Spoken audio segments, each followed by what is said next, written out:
क्या समस्या सिर्फ पेपर लीक होना है?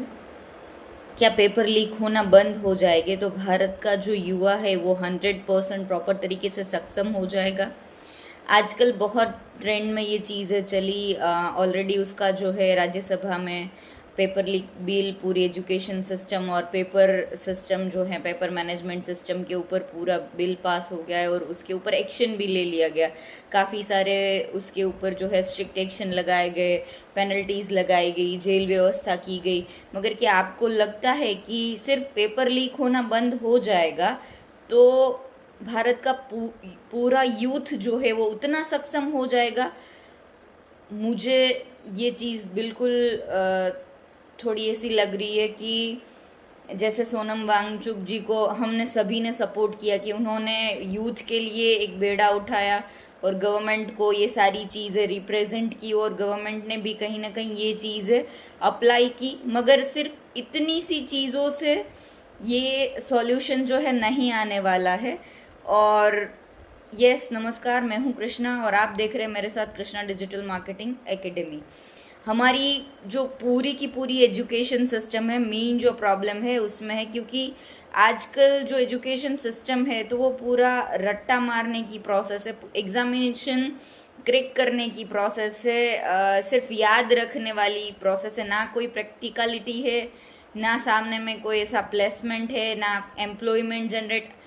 होता है। तो सिर्फ इसमें हम गवर्नमेंट की चीज़ों को नहीं ले सकते, इसमें कहीं ना कहीं गलती हमारी यूथ की भी है। ना ही अभी ऐसा क्रिएटिव माइंडसेट बचा है, लोगों को बस एक ऐसी कंपटीशन में लगा दिया गया है कि भाई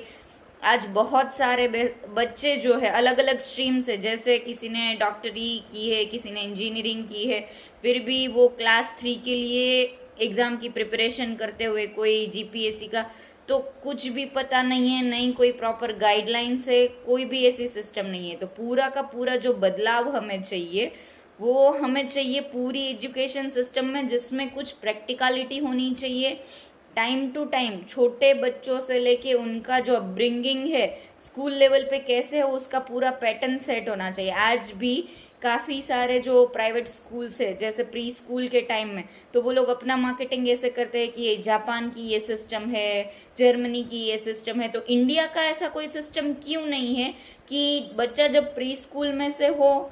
वो हाई स्कूल में आए, वो उसका कॉमन एजुकेशन ख़त्म करे, उसके बाद में क्या क्या चीज़ है वो अपने इंटरेस्ट के हिसाब से ग्रैब करते जाए। आज के टाइम में इंडिया का पूरा एजुकेशन सिस्टम जो है एक बिजनेस बन गया, जिसे हम पहले नॉन प्रॉफिट ऑर्गेनाइजेशन बोलते थे।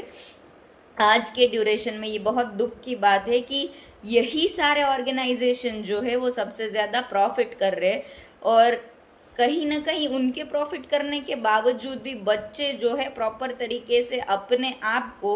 पढ़ाई करने के बाद मार्केट में एस्टेब्लिश नहीं कर पाते, अच्छी जगह पे वो अपने आप को प्लेस नहीं कर पाते। उनके दिमाग में यही चीज़ें ठूस दी जाती है कि भाई आपको अच्छी जॉब करनी है, एम्प्लॉयमेंट जनरेट करने वाली बात जो है उतना होती ही नहीं है। तो वो चीज़ें जो है आजकल बहुत ज़रूरी है। गवर्नमेंट बहुत कोशिश कर रही है कि भाई स्टार्टअप को बहुत बढ़ावा दिया जाए, वुमेन फाउंडर्स जो है उनको बढ़ावा दिया जाए, काफ़ी सारी ऐसी स्कीम्स वगैरह होती है, मगर उनका भी उतना जो बेनिफिट है वो लोग ले नहीं पा रहे क्योंकि उतनी समझ ही नहीं है। तो ये रट्टा पद्धति को हमें क्लोज करना होगा, हमारी पूरी एजुकेशन सिस्टम को कहीं ना कहीं यूथ को भी आगे आके इस प्रॉपर प्रोसेस को समझना होगा। आज हम काफ़ी जेंजी करते हैं कि भाई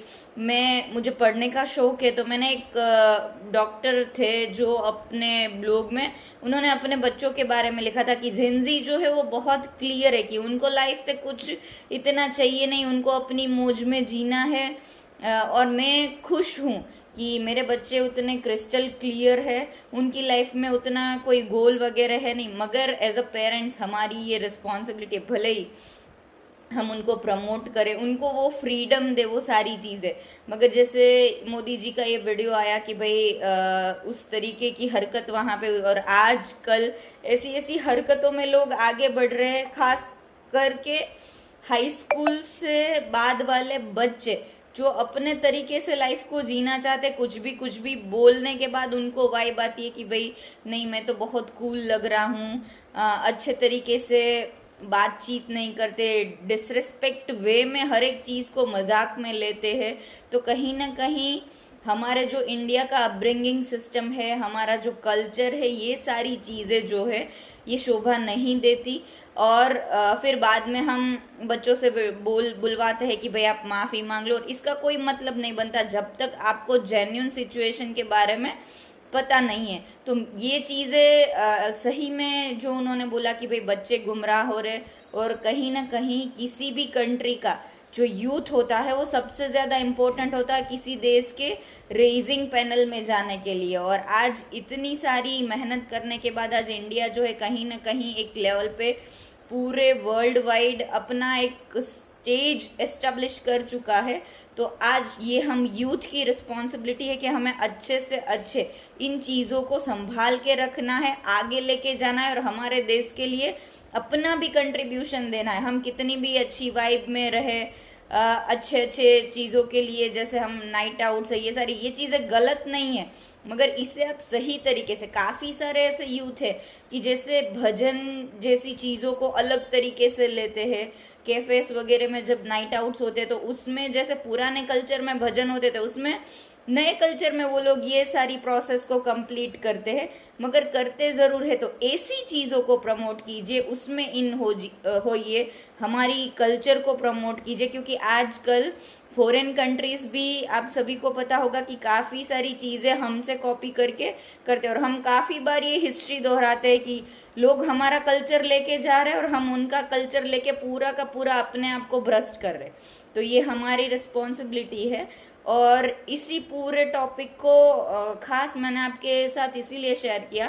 कि मैंने इसी के ऊपर 3 बुक लिखी है, पूरा एक ग्रोथ सीरीज है जिसमें MBA to CEO, the skill revolution and the startup blueprint, कि खास करके जो बच्चे MBA कर रहे हैं, जो बच्चे अपने करियर को सेटअप करना चाहते हैं, जो स्टार्टअप प्रेन्योर है, बिजप्रेन्योर है, एंटरप्रेन्योर है, या बिजनेस कर रहे, इन सभी के लिए ये जो बुक्स है वो बहुत अच्छे तरीके से उनको गाइड कर पाएगी कि किस तरीके का माइंडसेट जो है आपको रखना है, कैसे अपने आप को एस्टेब्लिश करना है। जैसे सिर्फ